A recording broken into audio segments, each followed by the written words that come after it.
Many people find it a revolutionary concept to ask for monetary donations in order to build a school or buy farmland or buy weapons, etc.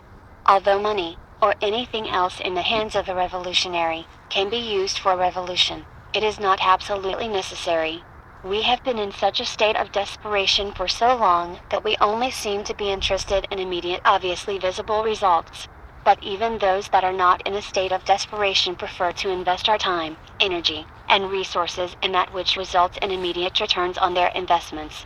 I like to call the modern age of the Western world the microwave age. People that live here tend to say, "I want it and I want it now."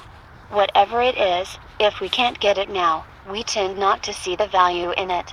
Well, one of the benefits of gardening is that it teaches, among other things, patience. Even plants that grow relatively fast take weeks to grow. As we gain more and more gardening experience, we will begin to appreciate the time it takes for all things, including concepts and ideas, to grow.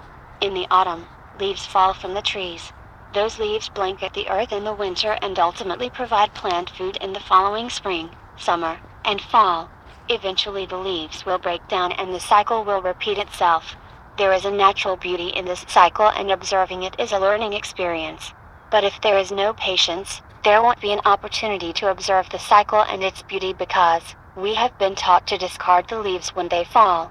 We have been taught to disregard the cycle of life and live life according to our own likes and dislikes. Likes and dislikes, by the way, that have been programmed into our consciousness. So once we are aware that we have been programmed and are willing to question everything we've been taught by the ruling class, in this microwave age of overindulgence, we can begin changing our thoughts to align with the natural earth and astronomical cycles. We are not different from the earth. We are an integral part of the earth. So, in the context of breaking the natural earth cycle, survival gardening is revolutionary in that it not only helps us to become independent from the corporation, but it also changes our very perception of the world and our relationship to it. Our ancestors lived, survived, and thrived totally independent of money. Countries like Haiti and Cuba lived, for a time, totally self-contained. Today we are totally dependent on the dollar, which is essentially monopoly money.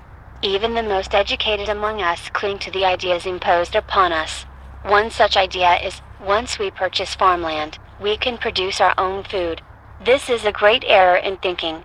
Based on the examples of Haiti, Cuba, and the Black Maroons all over the Americas, as well as my own experience of single-handedly feeding dozens of people, we already have all the land we need. We simply need to repurpose it. If I can grow enough food on 150 square feet of land to feed dozens of people, surely, we as a people can grow all that we need on the thousands of acres of land we already own. We've shared with you before that the more knowledge we have, the less money we need to grow our own food. The less knowledge we have, the more money we will need. And since we have all of these so-called educated and experienced people continuously leading us back to the slave master for our every need, it's becoming harder and harder not to think that they are in the employ of our enemy. Remember, gardening is a revolutionary act. Join Operation Black Independence and help produce food for ourselves so we will not have to continue relying on friends or foes to feed us. This article was written by Daku Akabo wa Akatu.